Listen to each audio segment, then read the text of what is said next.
Hello and welcome to the Classic Gamers Guild podcast. We are continuing on from last week's episode of Adaptations from Video Games to Other Things. If you have not listened to last week's episode yet, I would recommend that you do so, just for the continuity of the flow of conversation. Otherwise, basically, last week we covered all of Paul's choices, and that took damn near an hour to do so.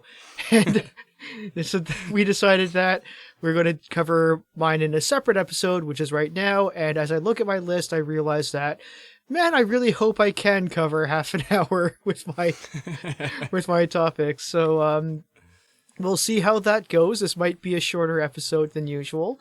I should also, I fully own up to when I make a mistake. So I just want to say that in the last episode, I did try calling out Paul on the idea that he only mentions the same games over and over and over again.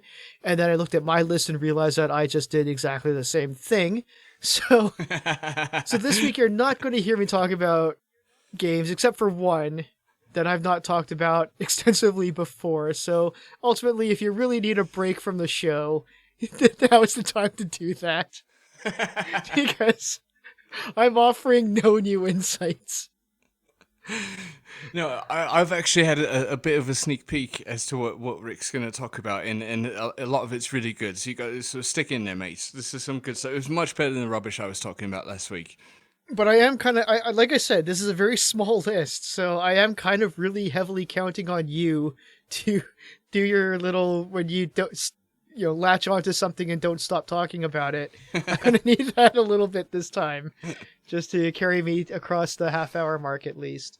Starting my list of video games to adapt into other things, I chose the wording very carefully when I said adapting into other things, because I decided to really try to go as outside the box as I really could. I'm not the most creative of people, but I thought, I should try something a little bit different so people don't, so people might actually have reason to come away from this episode thinking they might have heard something a little bit different from what I usually talk about. So my first pick, I think, is probably the most conventional, probably the most obvious too. I would say to adapt Loom into an opera. Because I've been thinking a lot about, can Loom be adapted? And, I really think that the answer ultimately is yes. But at the same time, I think, it's something that could have probably been adapted into a film a lot better in the 80s, when there was really a focus on high fantasy. Nowadays, we do have high fantasy, don't get me wrong. But, it's like superheroes and things that are sort of grounded in reality, whereas back in a day, you could have things like The Neverending Story, you could have Willow, you could have all these like high fantasy movies. So if we're going to try to do this today, I'd say that opera is kind of really the medium that can really bring out the full spirit of Loom. It's musically based, high production, very elaborate sets and costumes, heavy on the pageantry. Lighting and sound would be phenomenal. And that's pretty much all I have to say about that. I think it's pretty self-explanatory. I personally think that's brilliant, and once again, leaves me jealous of you for thinking outside the box so well, so often. I would have never thought of like a pantomime of a theatre production of a game, and what better than Loom? Like you said, it's musically based. It's a great story. God, the lighting. I mean, the sets would be beautiful. We could sit up in the stands like them Muppets do and criticize it the whole time. It'd be a blast. Don't ever do that. Just pull a Statler and Waldorf. Trust me, nobody finds that fun. I mean, it's great when it's Statler and Waldorf, but trust me, the actors hate you, the audience hates you. You're going to get kicked out. Please don't do that. I always wanted to get kicked out of a theater, but not like asked to leave, kicked out, but like thrown like a frisbee, like literally like cartoonishly tossed out. That would be a blast. But yeah, I guess at the expense of everyone's evening, I'll respect that. All right. Yes, yeah. Think about others other than yourself. Oh God, I don't want to though. It's so boring. You also got to remember, it's live theater. The actors are there. They are aware of you. That's true. Once they make eye contact, all of a sudden it's like, you think you're so funny until they look you, dead in the eyes. Like, all right, sorry. So, anyways, that's one done. So I'm really starting to question if I could fill an episode with my choices. So, but we'll move on. Here is a game that I've never really talked about, and it's a little bit. It's going to sound cheaty at first, just because of the fact that it's obviously a game that's based on something else entirely to begin with. But I am kind of going with the fact that, like, I would not have made this choice if it wasn't adapted into a game. So, if I say the NHL series, I'm not talking about hockey in general, like watching the NHL on TV. I'm talking about like the actual EA sports games of NHL should be adapted into a tabletop RPG. Canadian guy picks hockey, shocker. And, I think you mentioned it before, too, that you're not really that much of a sports guy. I'm not really that much of a sports guy myself. Like, when it comes to watching sports, I'm not really a sports guy. But, I don't know, I just thought, like, hey, you know what? Yeah, so many things get turned into tabletop RPGs. And, to various degrees of success. But if I really wanted to think outside the box, I was like, well, a lot of these sports games like FIFA and NHL and stuff like that, in a lot of ways, they're more RPG than a lot of games that call themselves RPGs. So, and I think that it would kind of be an interesting twist where instead of playing like your party is your NHL team, or maybe you can play against another team, I'm sure it can work. There's probably a lot of tabletop role-playing game fans out there that are shaking their heads at me thinking like, what the hell? But I think that, with the proper system designed by somebody who has experience in designing RPG systems, clearly not me, so there's not really a way that I can express this in a way that would really sell it. But I think that, whether you play as a hockey team with your friends or if you play against your friends and you each control a team or something like that, I think it'd be kind of an interesting, different dynamic where the combat mechanics are actually really simple, but, the diversity of your party matters a lot. And, just sort of a different take, break away from either sci-fi or fantasy and just do, hey, why not sports? Let's have a sports RPG. I think there's a lot of potential there, actually. As far as adding, choosing exactly what you want to add to your team or your forward goaltender, etc. I think there's actually a lot of potential for that. That's actually quite brilliant. And save that sound clip because I'm not going to say it again. That's really brilliant. That's really quite brilliant of you. That'd be a really cool combination. And I gotta say, just to half-assedly apologize for my Canadian comment. I actually grew up playing ice hockey, so I, as very much not a Canadian. Something about my voice gives that away. But your group being playing goaltender, watching Ron Hextall beat people up and score goals as a goalie inspired me to do so. So I would actually be really interested in that. I'm glad you picked NHL. So there's my backpedaling done there. I had to redeem myself. I was initially, when I was going through this, I didn't want to be so cliche as to choose hockey. So I was thinking like, what if we did FIFA? Because FIFA is like a huge franchise for EA Sports. But I was like, yeah, but you're lucky if you score 3 times between both teams in a single game in soccer. Yeah. So I'm kind of like, yeah, maybe a little bit more action than that. And there's fights in hockey. You can check. There's penalties. There's I think there's a lot more of a. Although now that I think of it, it would be kind of interesting to have like a soccer RPG, just because like the part of the battle mechanics is to take a dive and fall and play dead every once in a while. Right, that's true. Like acting skills almost. Mm-hmm. But no, I think So it's like, I want to die. Like, how well do you die in this particular round? Right, exactly. How's your thespian skills match up? No, but I think you chose wisely to go a little indie on you. I really do, because like you just. That was so bad. I'm sorry. I need like a budum-tsh in the background. I think you chose well in saying that, because like you just said, that there's fighting, and that's why out of all the major sports I love hockey the most, because you're allowed to fight. Like, what's the worst case scenario? You get 5 minutes in the box, the team don't lose a person on either side, you sit in the box and you feel shame, and that's it. But that's brilliant because it adds to it adds just more dimension where you can work on goal scoring, goaltending, and then straight up barbarian like fighting. And there would be also, now that I think of it, a lot of this is sort of like coming to me as I say it, but there could be you could be thrown out of the game. You could have characters who get suspended and they're not allowed to be on your team for a few matches and stuff like that, right? So I think there'd be kind of interesting dynamics that you could really play with as a role-playing game set in the NHL universe.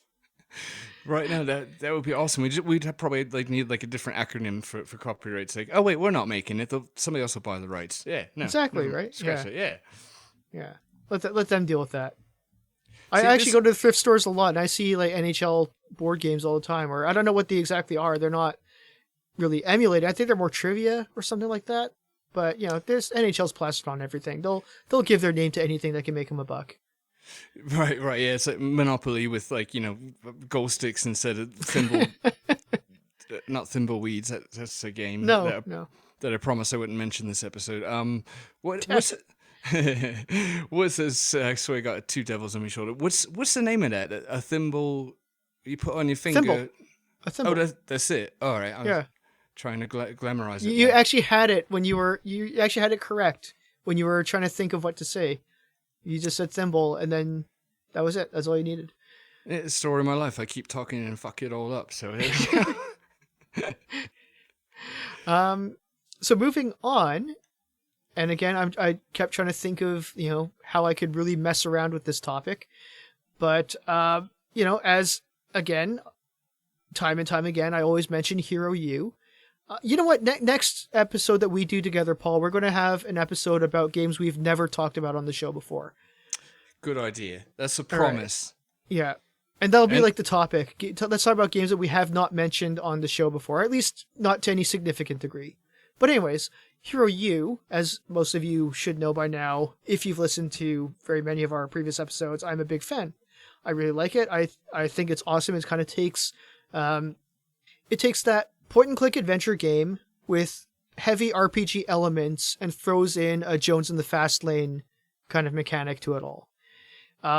So a lot of it is not even so much the grinding, which grinding is a lot of it, but it's also the time management of your grinding. You can't just go out with like a whole bunch of stamina potions and just keep doing the same thing over and over again. You have to really pick out what you want to do, what skills you want to work on today, because you don't have time to do everything that you want to do all the time. I know that there are some people doing runs where they do max stat runs and try to do that, but there's consequences to your choices. Sometimes you'll want to do training, but sometimes you want to you have to sacrifice the training in order to do quests and that sort of thing. So it's really kind of cool in that way that it's not just like a character builder, it's a time management game as well. So I thought it would be cool if we adapted Hero U into a fitness tracker. So it would be like a fitness app where you basically, there are definitely fitness apps out there that already do very much the same thing, probably better. But, it would be a Hero U themed fitness tracker where you choose what exercises to do. It could even supplement the game a little bit where you are allowed to, you've already done all the training that you can do to raise your strength. But now if you decide to do like a couple of sets of push-ups, that might factor in. It'll do like some calculations based on your age, weight, and various other factors and determine how many calories you're burned and somehow convert that into whether or not you make an extra point or something like that. Basically something to sort of, okay, yeah, you can play the game. The game's very well balanced right now, but if you really wanted to sort of like get that little bit of a leg up, you can just also do something physically active in real life to kind of boost your stats a little bit in the game and make it a little bit easier for you. Now, I know that as soon as you do something like this, there will always be the people who will just like plug in numbers to just crank the stats and not actually do the exercises. There's probably not going to be a way to prevent against that, but maybe just have like the characters in the game talk about how, rogues can definitely lie and take credit for stuff, but that's clearly just like a big dickhead thing to do, to cheat and try to get away with it. Even if you could get away with it, the whole point of being an honorable rogue is to not cheat and get away with it. Just don't cheat. If you are, you're just the worst kind of you're just the worst kind of rogue, and even if you have no consequences, kind of meta talking as well as in universe, then you're kind of a cheating dick. So don't do that. And you got to live with yourself. Now, that being said, I think I would be a cheating dick because the first place my mind went was to put the measuring device on like my dog's collar and stick him on the treadmill or whatever. I remember when I bought Pokemon Soul Silver, and it came with a little pedometer, which actually did something similar, where you could walk, and it counted all your steps, and it gave you certain rewards based on how many steps you did in a day. So basically, all I did was I sat down on the couch, watched TV, and just shook the damn thing for hours, collecting steps. So I have no comment as to what you were doing while you were shaking it at all. Watching TV. Yeah, that's all. Just watching TV, no monkey business. No. But I did plant that seed. Clean, wholesome TV. Yes, extremely wholesome. Yeah. Yes. Um, I honestly, I think that's the most mega brilliant idea in the history of this podcast. I really do. Like, that is such a cool idea to integrate your real life, it kind of, makes you a better person theoretically, a more healthy person anyway, and it actually benefit your gameplay. That's just really, really, really, really cool. I mean, it sounds like an absolute game changer. It's so cool. And I do know, because I've actually been part of certain sites and apps where they do actually gamify exercise, and they basically have you log your workouts, and then they kind of, not to any real, you can't really do very much with it, but it basically treats your workouts like your stats, and you eventually like level up your character. So, you kind of do things totally on honor system. You only want to say you do something because you actually did it, but if you do certain workout challenges, you get extra XP and stuff like that. So basically what I'm saying is that I know that there are a lot of programs out there or websites out there where you can actually track your in real life workouts, and it treats it like grinding for experience in RPG. But I think the difference between this would be that it would actually affect in game as well. So I think it would enhance the replay value of the game, because right now I finished the game. I'm pretty happy with how I did it, but I think I'd be really encouraged to go back and play it over again if it had a feature like this. The only reason I'm not going back to play it is just because it's a very long game. It's a really big game, and it's worth every minute that you put into it. I just don't really have the time to put into that. If I was younger, I'd definitely be playing it over and over and over again. But I think I'd be a lot more inspired to keep going if it had like a fitness app feature to the gameplay as well. No, I think that's awesome. And until you said that, I didn't think there was a force on earth that could make me work out, besides Rick's shake weight workout. But I think the Coles are probably the only people in the world that could get me to work out. And as you just eloquently tied it together, it's brilliant. It really is. So I'm impressed, which makes it really hard to kind of break your balls as we go along, because now I find myself impressed with you. It's a fleeting emotion, but anyway. The funny thing is that the next thing on my list, it actually kind of cancels out all the benefits of everything that I just kind of promoted through the Hero U fitness tracker. And I actually think that what would be really awesome is if Space Quest was, more so particularly Monolith Burger, was adapted into a real fast food chain. Oh, so cool. Oh, that's mega. I think you mentioned Space. We both mentioned Space Quest on our lists. And I think that you mentioned it as a movie or TV series, and I think that would be awesome. But screw that. I just want Monolith Burger. God, that's really brilliant. You're really on tonight, I gotta say. But you got Loom as a musical theater production, and Hero U working out affects your character. Now you're saying to make Monolith an actual restaurant. That is brilliant. Yeah. So it's a fast food chain. So you go out, you order your I forget what they're all called. They have really cool names too. So they should just copy the menu straight off of in-game. And just, eat your burger and fries and your soda, and then jump onto the Hero U fitness tracker and try to burn it off, I guess. Exactly. And promise me that Astro Chicken would be in every restaurant, mandatory.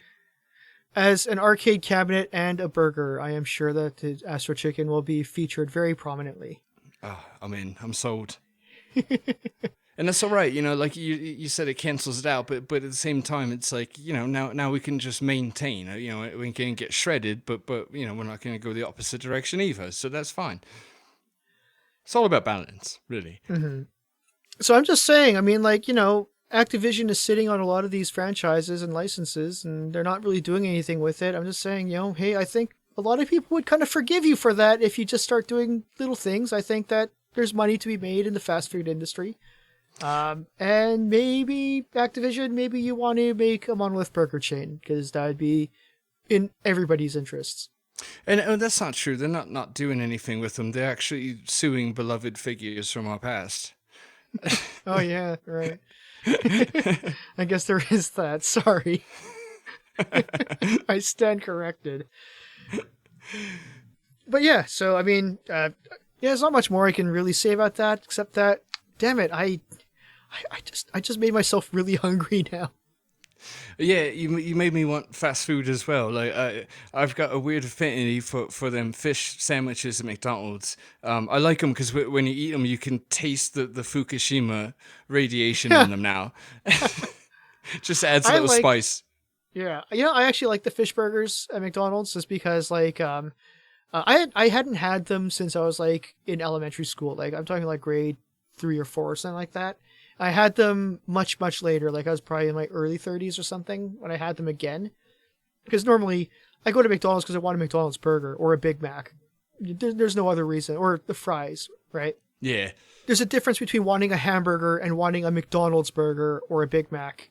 There's a difference between wanting French fries and wanting McDonald's fries. So sometimes I just want to get... if I go to McDonald's, I want McDonald's burgers, Big Macs, fries.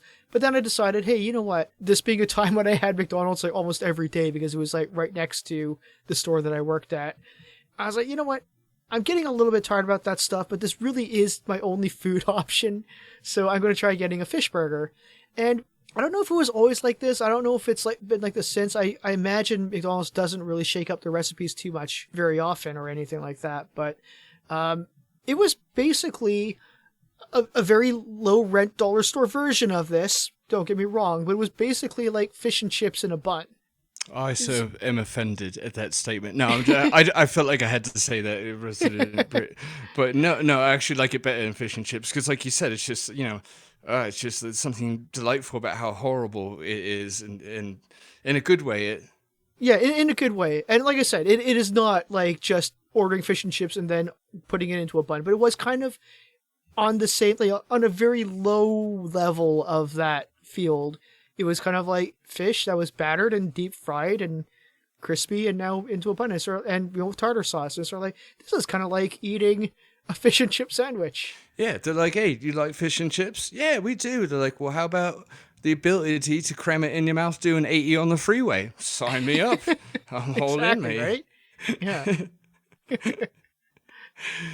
The bun is just a utensil by which to deliver it to your mouth. Yeah, exactly. The bun is the Western world's chopsticks, basically. I like that. I approve too. I love burgers of any sort. And the last thing I'll say, McDonald's. Sorry, real quick, is that I do think that the government works with McDonald's because nothing kills your dreams and ambitions like a full stomach with McDonald's food where you just get home, you're like, you know what, fuck my dreams and hopes and ambitions. I just got to sit here and sweat for some reason for 40 minutes. I would not have gone into McDonald's if I was feeling ambitious that day. That's all I gotta say. And don't get me wrong. I love me some McDonald's. I fully defend McDonald's. I don't know much about their business practices. I don't know about all the unspeakable horrors that may be befalling these animals in the preparation of the food. I'm separating the art from the artist, I guess. And just saying that, hey, you know what I end up tasting and eating and consuming is delicious. So I'm sorry for all of those poor animals. I'm really deeply sorry for all those poor animals who had to suffer just unspeakable lives and long agonizing deaths.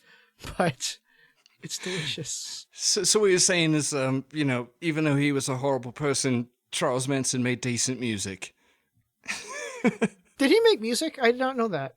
He did, and nobody call me out on it because I've not listened to it. Genuinely or not. I'm saying he might have made really good music. Yeah, right, exactly. I know what I'm Googling later. That's the last thing I need. Doesn't mean I necessarily support. I mean, like, I guess it's almost kind of like easier to separate Manson from his music because using McDonald's as an analogy for Manson would only work if you said that Manson's music was a chorus of his victims' screams. Right, like the sound of us chewing at McDonald's. Well, I mean, like, directly pain and suffering went into our McDonald's meals. So, if he just inflicts pain and suffering and then picks up a lute or something, those are two separate things that you can separate from each other. But if he, just had a recording studio set up and dragged people in there and did his thing and then sold that, I probably am not going to buy that. If he takes the screams of his victims and auto-tunes them into a catchy jingle, I'm sorry, I'm probably not going to enjoy that because that's clearly not separating art from the artist. That's actually, hey, you know what? This guy's art consists of the cruel slaughter of people. Yeah, at some point it got real. We're like, oh boy, yeah. It'd be even more fun to listen to it not knowing and loving it, and then being told about all the horrors and being like, oh god, I'm so conflicted now. All right. Anyway, mate. So sorry. I can tell that my voice is starting to go away a little bit. What some of you at home might not realize is that we actually recorded the last two episodes, including this one, back to back. Like, we have not stopped talking. We just at one point said, okay, join us in part 2, and then just kept talking. So I do not have the most enduring voice. I'm actually surprised it lasted this long, and I'm continuing to make it worse by explaining all this. But if I do sound really weird from now on, it's because I am actually legitimately losing my voice because I've been talking for 2 hours straight. And earlier when we said last week this, last week that's just an old Hollywood trick we picked up. So sorry, we didn't mean to be tricksters on you. Oh, kind of did. Anyways, I see that we still have a little bit of time left. So I was actually kind of debating if I was going to mention this one. I was actually on the side, leaning towards the side of not bringing this one up, but now I got to fill some time. So I think by running long last week, Paul, you kind of forced my hand into making a decision I'm not entirely comfortable with, but I do have it written down, so it's the only thing I've got going for me at the moment, so let's see where this goes. We just want to hear you keep talking until you hit reverse puberty and your voice starts to crack again.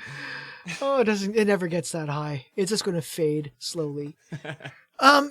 So my final pick, thank God, is, and this is with absolutely no disrespect to any religious beliefs out there. I just think that there's no reason why people can't have their religions. Because, Paul, and a lot of my friends particularly who are listening to this, I don't really like bringing politics and religion into gaming talk. There's a place for it. But in terms of, the group, in terms of the podcast, I kind of don't really want to spark too much of a debate because, I'm somebody who celebrates diversity in all walks of life. So I don't really want people to quarrel amongst each other as to what they believe politically or religiously. So it's not my intention at all to criticize or debate of the validity of any other religion or religious views or need for religion in the first place. Not what it's about. I'm just saying that some people might get a lot of good out of making an actual valid religion out of the 8 virtues of Ultima. Oh, I love that transition.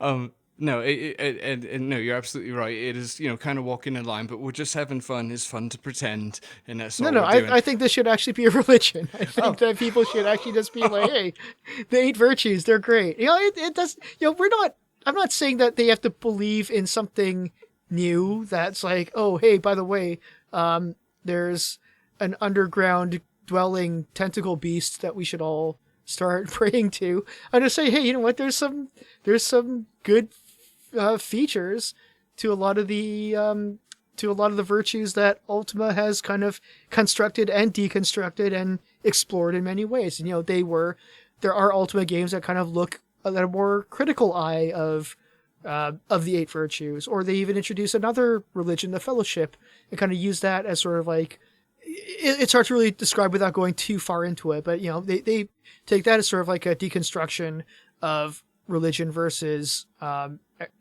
religious value versus execution and stuff like that. So don't form the Fellowship. I'm going to say that. Don't do that. But I'm just saying that if somebody doesn't really buy into any other religion and just sort of says, hey, here's some good values upon which to base my life, I don't see why they shouldn't. I completely agree. You're actually you're being like a bit of a martyr. You're helping lost souls find meaning right now. What are the 8 virtues? Let's see if I can actually name them off the top of my head. There's let's see. There's honor. Honor is always a good thing to have in your life. Justice, compassion, spirituality, honesty, humility. There's always one that I always forget. There's always that one that I always forget. A valor. I think that's 7. So, stand up for yourself when you need to. And, I always forget. You see, I already suck at this religion, I admit, but, trust me when I say that these are all really good values to hold into your life. And I think if I actually managed to remember all 8 of them off the top of my head, I'd probably be a better person if I kept them in mind at all times. Well, I'm figuring this last one you can't remember is something that is lacking in your personal life. Probably. But either way, you've given everyone the pieces. They can put it together. Yeah, it's do the all research. There. Yeah. We're not going to just spoon feed you lot, all right? You got to put in too. Exactly. You have to show up to the sermons. I'll explain it to you there. There will be Kool-Aid and white Nikes and things like this, but that's for another part. Kool-Aid, yes. Because who doesn't want Kool-Aid at a function? I love Kool-Aid. No matter how long it's in the fridge, it's never cold. It's so strong. Oh man. Okay. So anyways, that's I hope all of my disclaimers are making sense to people. I hope everyone has paid attention to all of the ways that I padded around the idea, but ultimately, I think that the 8 virtues of Ultima, I think that's there's worse ways all I'm saying is there's worse ways to lead your life than being guided by the 8 virtues. Yeah, exactly. I'm really looking forward to the symbol, what kind of necklace I could wear about it. And I will say, I'm really proud that the transition from Paul forced my hand led to like a 5-minute disclaimer. I take pride in that. Oh, man. Yes, there is that. One of these days. Okay, so next episode, sneak preview of our next episode, we're going to talk about games that we really don't talk about as much, and Paul will not ever mention a transition. Even if the game is about transitions and is called Transition the Game 2, Transitioneer, he is not allowed to mention transitions. I think I need like shock collar therapy for that. I will meditate on it. When I say meditate, I just mean sleep, basically. But all right, I think I might have managed to fill an episode off of that. So good. I hope it's a good length because I want people to see Paul's 50 minutes and Rick's 25, and then just look like this stupid show off. So do we need any more filler? I don't think so. I think just come check out our Patreon at patreon.com/classicgamersguild. Give us $1, please. That'd be nice. Or don't. You don't have to. I'm not going to beg, even though I just did. You don't have to give us anything. That's totally cool. I'm not doing this because I want to charge you for it. I'm just saying, hey, if you like it, it does help, but it's not expected. Just do whatever you want to do. Do what compels you. Check us out on Facebook, www.facebook.com/Classic Gamers Guild. Join the group at facebook.com/groups Classic Gamers Guild. Follow us at Twitter at the CG Guild, and follow us on Instagram at CGG Podcast. We're covering all of the bases on social media, and failing at every single one at the moment. But you can directly influence that if you want us to succeed. Follow us on one or all of those things, please, because that would be cool to get the word out. Exactly, yeah. And again, like Rick said, the Patreon is just a tip jar, just for a fish sandwich or two.